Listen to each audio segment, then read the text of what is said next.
విడు మొరటోడు అని వాళ్ళు వీళ్ళు ఎన్నెన్ని అన్న పసి పిల్లవాడు నవ్వాడు.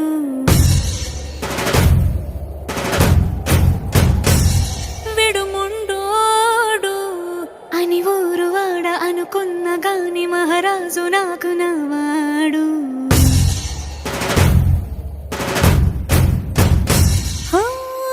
మాట పెడుసైనా మనసులో వెన్న రాయిలా ఉన్నవాడిలోన దేవుడెవరికి తెలుసును నాకన్నా.